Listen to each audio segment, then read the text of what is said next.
자, 우리 계속 합시다. 종교개혁자들은 사실은 이 직접적 선교에 관여할 힘이 없었다라고 우리는 이제 평가를 내릴 수밖에 없어요. 그래서 이 그 개혁자들이 바른 교회를 세우는 것은 어떤 면에서 저는 이런 생각이 들어요. 바른 선교를 할 수 있는 어떤 베이스를 깔았다라고 생각합니다. 그냥 베이스를 깔아놔서, 왜냐하면 자꾸 잘못된 교회를 세우는 것보다 바른 교회를 세울 수 있는 어떤 베이스를 깐 것으로만 그들이 했던 역할이 아니었을까 하는 그런 생각이 들거든요. 거기에 대해서 뭐 여러 가지 토론이 있겠지만 여러분들이 나름대로 연구를 해보시면 좋겠어요. 그럼에도 불구하고 이때 계속해서 선교했던 사람들이죠. 누구냐면 제세례파입니다. 아나바프티스트. 제세례파는 교구 구역에 구애되지 않고 독일 전 지역과 인근 나라들을 선교 지역으로 간구하게 됩니다. 그 설교자들이 선발되어 조직적으로 유럽 여러 곳으로 파송되죠. 제세례파 전도자들은 마태와 마가복음의 대위임령이 모든 신자에게 해당된다고 본 첫 번째 사람이었다는 것입니다. 제세례파가 대위임령과 명령을 동의하는 데 방해 종교개혁자들이 동의하지 않은 한 가지 이유가 있어요. 이제 이게 제세례파와 종교개혁자들의 좀 차이라고 볼 수가 있죠. 여러분, 종교개혁자들은 가톨릭 교회가 참된 교회의 모습을 가진다는 점을 부인하지는 않았어요. 왜냐하면 지금도 가톨릭 사대가 거행한 세례, 영세라고 그러죠. 유효하게 인정해요. 지금도 가톨릭에 다니다 왔습니다. 그런데 영세 받았습니다. 그러면 그래요? 그럼 세례 받은 걸로 인정하고 입교하겠습니다. 이렇게 하거든요. 그러니까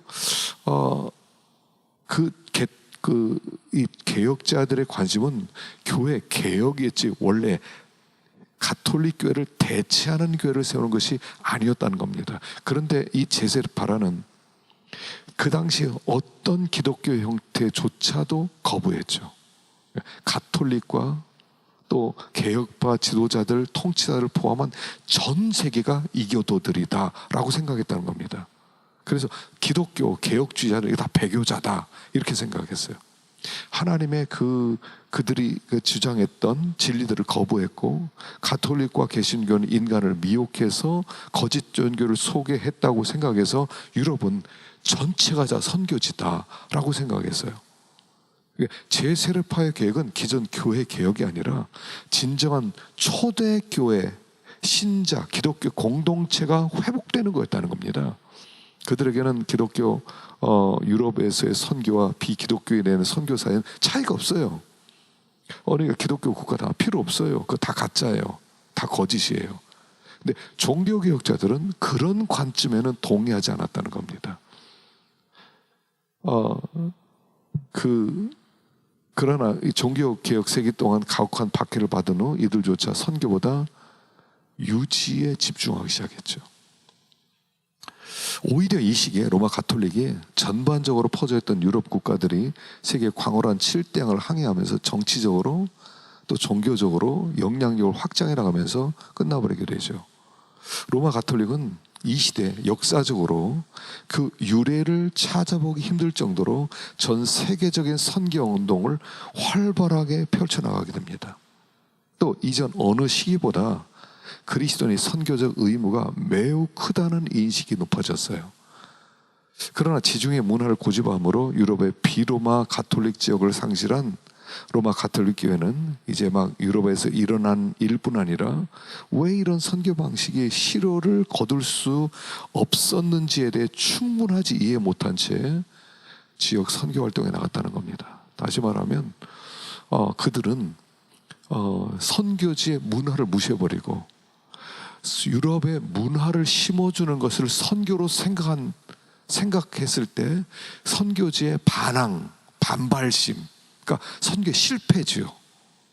선교지의 실패를 그들이 다시 한번 왜 그랬을까를 생각하지 않고 선교했다는 것이죠. 그게 이제 그들의 큰 문제였죠. 자, 우리가 이제 이 이제 여기 네 가지를 생각하면서 하나 짚고 넘어가야 될 부분이 있어요.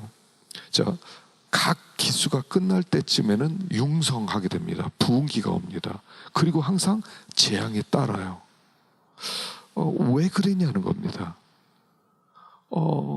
콘스탄트 대제가 기독교를 공인했는데 왜 그 다음에 고트족에서 로마를 멸망시키고, 2기가 끝날 무렵에 샤를마누 대제가 그렇게 기독교 융성기를 만들고, 근데 3세기 바이킹족이 들어와서 왜 또 점령을 하고, 또 그 3세기 말 끝날 때도 그렇게 복음이 그렇게 융성하게 되었는데, 그레고리 황제나 그레고리 교황이나 그런 힐데브란트 이런 그 사람들을 통해서 복음 융성하고, 그 다음에는 근데 그 흑사병이 일어나고, 왜 이런 일들이 이렇게 반복되냐는 겁니다. 그거는 하나님이 부흥하게 했을 때는 이제 우리 제 5기 땅끝까지 선교회에서도 그렇지 않을까 생각. 지금 우리나라는 전례 없는 엄청난 부흥을 맛보고 있습니다. 사실은 이런 부흥이 없어요. 그런데 코로나가 들어와요. 코로나 이전과 이후가 달라진다고 그러죠. 지금 이 코로나가 얼마나 심각하냐면 그 흑사병과 같은 정도의 충격으로 사람들이 왔다는 거죠. 왜 이런 재앙들이 끝부분에 복음이 전파되고, 복음의 융성기가 오고 재앙이 오고, 복음이 선포되고 융성기가 되고 왜 재앙이 오고, 이 시스템이 왜 이 사이클이 왜 계속 반복됐냐는 거예요. 그거는 하나님이 그들에게 준 축복을 나눠야 되는데 나누지 않았기 때문이라는 거예요. 복음을 주신 목적은요, 나눔이에요. 그 복을 나만 누리라는 게 아니죠. 우리나라가 엄청나게 이렇게 은혜를 입었는데, 나눔보다 유지로 갈 때 이걸 유지해 나가자, 빼앗기지 말자, 그리고 관심이 밖에 있지 않고 우리에게 있게 될 때 하나님 계속적인 재앙을 보내신다는 사실이죠. 우리가 깊이 생각해야 되는 거죠. 자, 제 5기 한번 보십시다. 5기. 이제 땅끝까지 이제 선교입니다. 1600년에서 1800년 거의 로마 가톨릭 교회 선교의 동무대죠.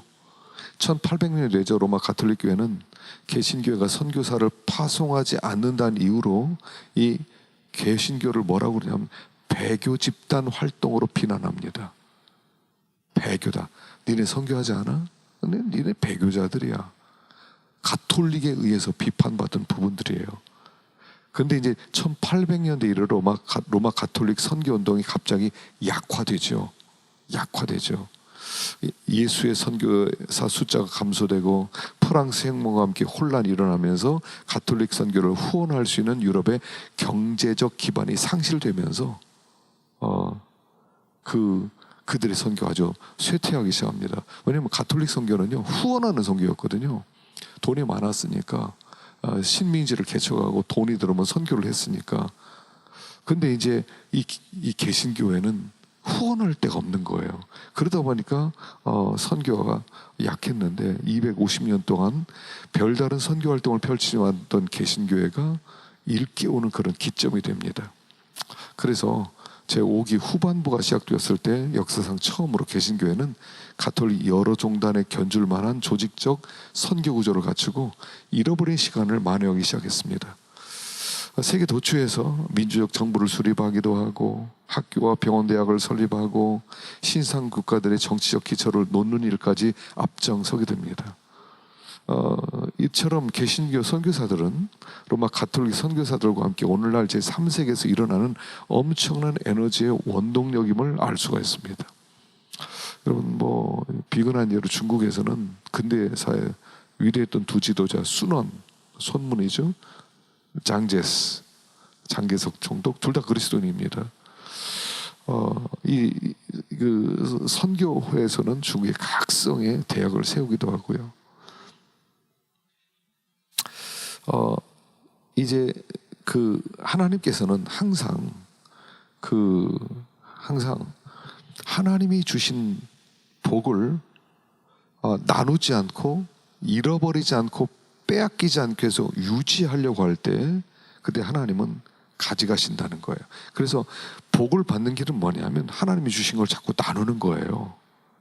나누다 보면 하나님이 더 채워주시고 그 후에 그 이익을 자기가 보게 된다 하는 것이죠.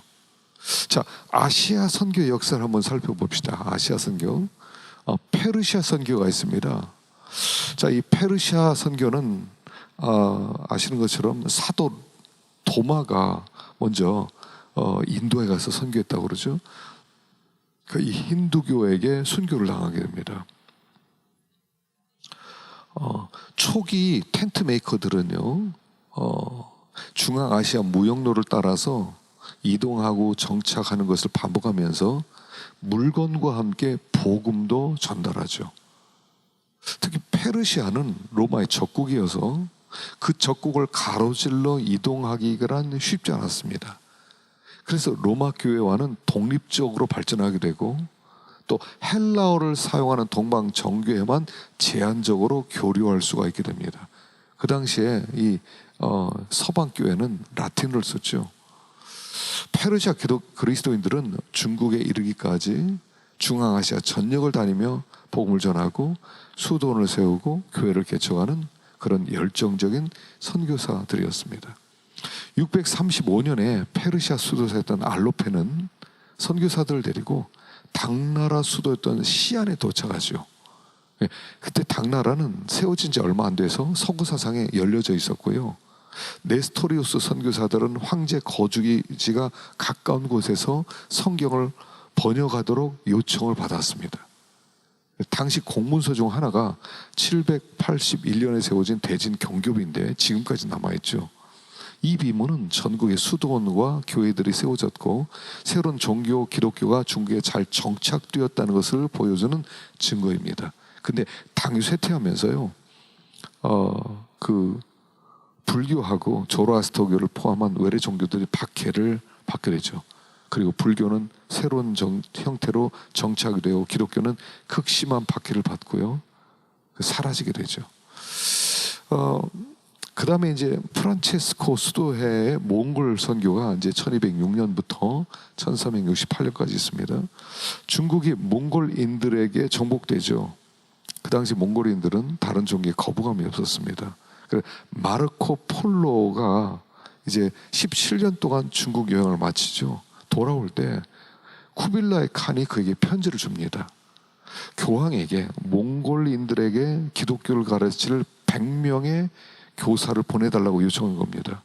근데 이제 그 요청이 이루어지지 않습니다. 유럽 교황들은 그 몽골의 복음을 전파하는 것보다 자신들을 방어하는 데 관심이 있고 거기에 돈을 더 써야 되니까. 그래서 처음엔 거절합니다. 근데 후에 이제 1293년 북경으로 파송합니다. 근데 너무 늦었죠. 이미 쿠빌라이 칸은 죽고 없었고요. 그리고 요한은 1328년까지 죽을 때까지 그곳에서 계속 선교를 하다가 세상을 떠납니다. 거기에서 교회 2곳과 프란체스코 수도원 2군데 건립되고 많은 몽골인들이 세례를 받게 됩니다. 14세기 중엽에 몽골 제국은 쇠퇴하고 또 가톨릭 교회 공동체도 왕실의 후원이 끊겼을 때 무너지게 되죠. 예수회 선교가 있습니다.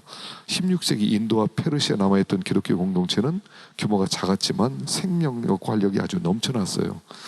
근데 다른 기독교 공동체와는 단절이 되어 있었어요. 포르투갈과 스페인이 이베리아 반도를 벗어나 해외 식민지 개척을 시작하죠.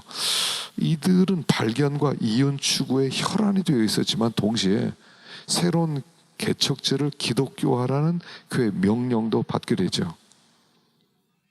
신대륙을 발견하는 거죠.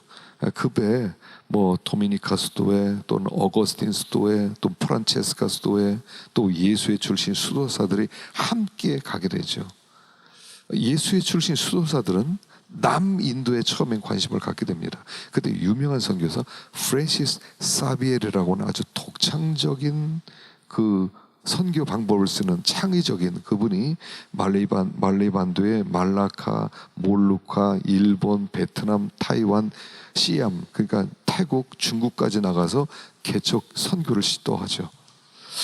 이 지역들에 선교할 때 예수회는 현지와 토착 문화를 아주 존중해 줍니다. 그래서 예수회가 세운 교회들은 아주 오래 지속될 수가 있었죠. 그래서 16세기 후반에까지 그곳에 살아남을 수 있었습니다. 근데 이제 그 당시에 현지 문화를 적응하는 그 방법에 아직까지도 논쟁거리가 있습니다. 중국에서는 마테오 리치가 어느 정도까지 얘기했냐면 하나님의 이름 대신 현지 신 이름으로 사용할 것을 주장하고 나섰습니다. 그리고 제사는 우상 숭배가 아니라 오계명 지키는 것으로 해석해서 중국 청교도들은 위패를 모시고 제사 드릴 수 있도록 허락해 주기도 합니다. 근데 다른 예수회 말고 선교 종단 수도자들은 동의하지 않죠. 인도에서는 로베르토 노빌이라고 하는 그 사람이 힌두교 탁발승이라고 자기를 소개하고 세상의 모든 안락을 포기한 사람이라고 하고 인도 사람으로 살게 됩니다. 그래서 많은 사람들의 관심을 끌게 됐는데 과연 그게 기독교냐? 그래서 이제 충돌을 빚기도 하죠. 베트남에서 사역했던 사람은 예수의 출신 알렉산더 드 로즈라는 사람이 있었어요.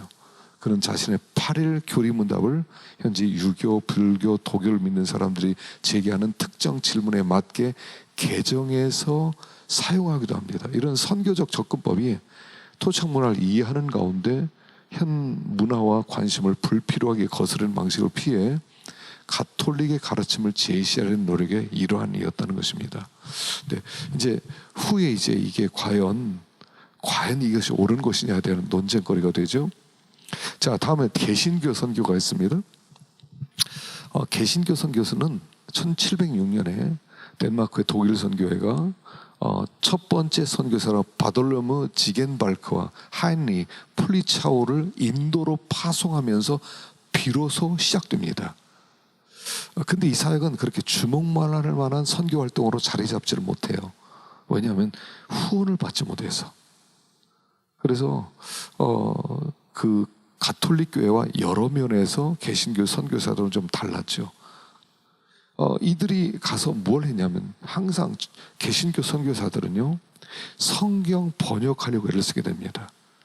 그래서 1725년에서 1920년 사이 개신교 선교사들이 성경 전체를 약 50개 아시아 언어로 번역하게 됩니다. 신약만도 14개 다른 언어로 번역하죠. 개신교 선교사들은 교육에 관심을 많이 두었어요. 그래서 전 아시아에 걸쳐서 19세기 중엽에 이르기까지 아시아에서 근대 대학 운동의 기초를 닦아놓고 의료 사업 분야에서 개척자적인 진보를 이루게 되죠. 근데 이제 아시아 개신교 선교 사역의 중요한 쟁점 중에 하나는 과연 아시아인들에게 서구 지식과 문화가 필요했느냐, 아니면 성경과 기본적 교육만 필요했느냐 하는 점입니다. 많은 선교 사람들이 복음 메시지를 제국적 서구의 전제와 서구 문화의 진보에 대한 우월감으로 포장을 해서 전달했다는 그런 비방을 많이 듣게 됩니다. 그리고 교육도요, 서구식 학과목과 지식을 가르쳐서 서구식 교육을 강요했다는 거. 또 어떤 선교사들은 또 자립, 자치, 자전내, 삼자 원리를 지나치게 강조해서 외부 지원이 필요한 고등교육과 기관 육성에는 관심을 또 쓰지도 않은 그런 경우도 많이 나오기도 하고요. 2차 세계대전 이후 여러 식민지들이 독립을 쟁취하면서 그 지역에 개신교회들이 설립되기 시작하고 아주 빠른 성장을 이루게 되죠. 그리고 서구의 지배력이 감소하고 아시아 기독교가 성장하기 시작된 것은 사실 얼마 안 됐다는 것입니다. 다섯 번째, 아시아 교회에 대한 선교. 서구 제국주의와 일본 식민주의 시대를 지나서 기독교는 아시아 각 지역에서 엄청난 기세로 성장하고 있는 중이죠. 강력한 국교가 있는 나라들, 이라크, 이란, 사우디아라비아, 타이, 방글라데시, 이스라엘, 그런 곳에서만 교회 성장이 더디거나 쇠퇴하고요. 그러나 대부분 아시아 국가에서는 그 아시아 그리스도인들의 노력을 통해 기독교가 지속적으로 성장하고 있습니다. 인도에서의 교회 성장은 많은 경우 자국 내에서 서로 다른 문화권을 넘어 살아가는 약 2만 명이 넘는 인도 선교사들이 사역에서 기인합니다. 인도 또는 한국, 말레이시아, 대만, 중국, 싱가포르 등지에서 파송받은 선교사들의 사역으로 지금 네팔, 캄보디아, 베트남, 라오스 같은 나라에서 기독교는 어느 때보다도 강력하게 성장하고 있죠. 그리고 많은 아시아인들이 무역업, 노동 혹은 제조업 분야에 종사하게 되면서 사업과 함께 교회적 개척도 하는 분들도 많이 있다는 겁니다.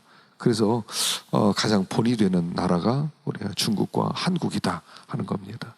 그래서 중국과 한국의 기독교 성장은 역사상 가장 급속한 성장의 예라고 하고 있죠. 오늘날 선교는 지나간 기독교 선교의 초기 700년 동안 일어난 것과 반대 현상이 나타나는 겁니다. 중국 그리스도인들이 육로나 해로를 통해 복음을 다시 서쪽으로 전파하는 Back to 예루살렘 운동을 하는, 그래서 중국으로 복음을 전해주었던 아시아 기독교 선교 운동의 반전으로 이 중국에 있는 이제 신자들이 복음을 이제 이 서진 운동 뭐 이렇게 하고 있다 하는 것입니다. 마지막으로 이제 변혁의 역사를 한번 잠깐 보도록 하겠습니다. 수돈 운동, 보존과 변혁의 공동체였다는 겁니다. 4세기에서부터 18세기 대부분의 선교사는 수도사였습니다. 베네딕트 수도의 네스토리우스 운동, 정교회 수도사들, 프란체스코 수도의 도미니칸 수도의 예수의 선교사들이 일어난 선교를 계속 감당해 갔습니다. 그 12세기에 시토의 수도사들은 사회를 떠나 광야의 땅을 개간하죠. 이들은 새로운 농업 경영 방법을 고안하고 유럽에서 최대 양모 생산지가 되어서 방직 사업을 위한 원 재료를 공급해 주기도 하고, 또 수도는 신앙과 학문과 기술 진보의 센터가 되기도 했다는 것입니다.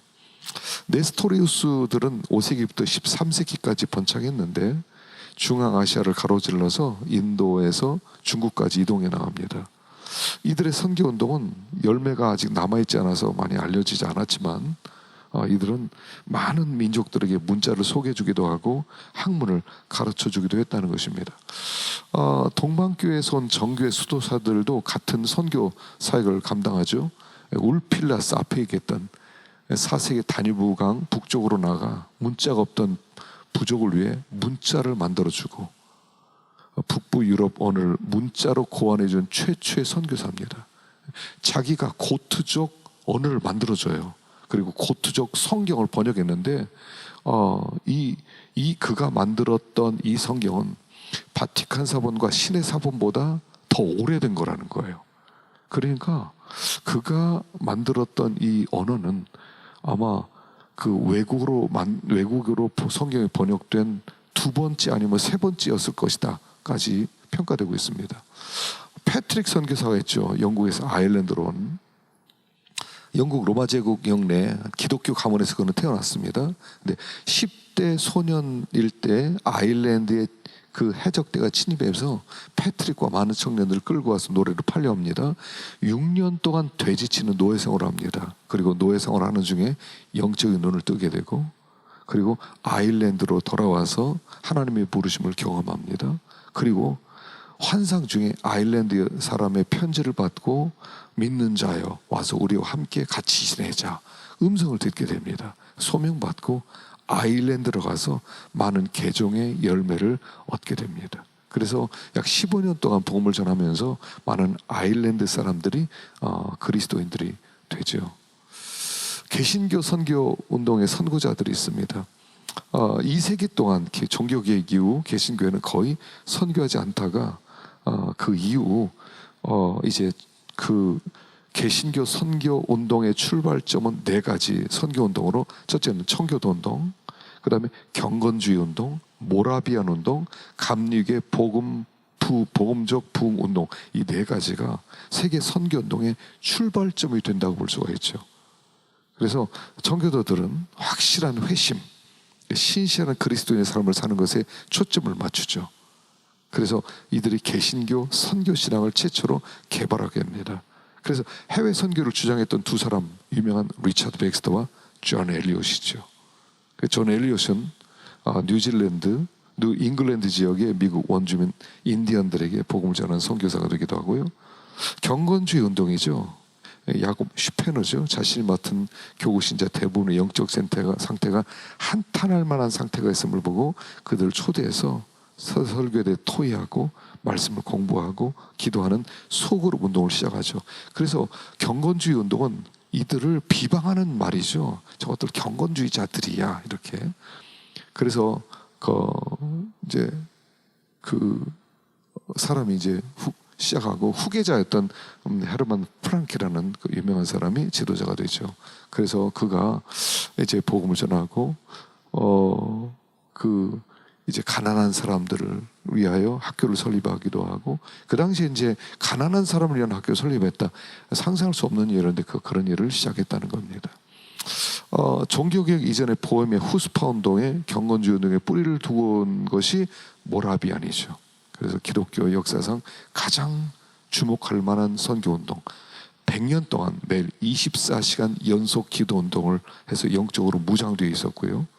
교인 14명이 생기면 한 명은 선교사로 보내는 거죠. 그것도 제일 힘든 지역으로. 또 존 웨슬리를 대표적 지도자로 하는 영국 감리교의 복음적 부운동, 그래서 북아메리카의 제1차 대각성 운동에 주도되기도 하였고요. 이제 드디어 개신교의 선교의 아버지라 불리는 윌리엄 캐리가 1792년에 침례교 선교회를 조직하죠. 그리고 1793년 인도로 떠나게 됩니다. 그리고 이제 그가 복음을 증거하게 됨으로 말미암아 정말 본격적인 그런 선교를 하게 되죠. 개신교 선교운동의 결과가 몇 가지 있습니다. 교육기관을 주로 설립했고요. 의료 선교를 도입했고, 소외되고 억압받는 자들을 어루만지고 여자들을 대우해주고, 이런 결과들을 해서 새로운 변혁이 일어나고 있습니다. 자, 이런 사역들은 지금도 계속되고 있습니다. 기독교 선교운동은 모든 대륙에 극적이고 긍정적인 영향을 미쳤고, 이제는 이전보다 더 크고 놀라운 방법으로 그 영향력을 끼치고 있다는 겁니다. 하나님은 한 번도 쉬지 않으셨다는 것이에요. 기독교 수많은 역사 동안 하나님은 계속 사람들이 복음에 대하여, 선교에 대해서 도전을 받지 않고 나가지 않는다 하더라도 하나님은 계속해서 일하게 하셨다는 사실입니다. 그래서 이 역사를 통해서 지금 우리가 어디를 향해 가고 있는지, 현재 어디에 서 있는지를 우리가 생각하면서 하나님의 그 일에 쓰임받을 수 있기를 간절히 바랍니다. 수고하셨습니다.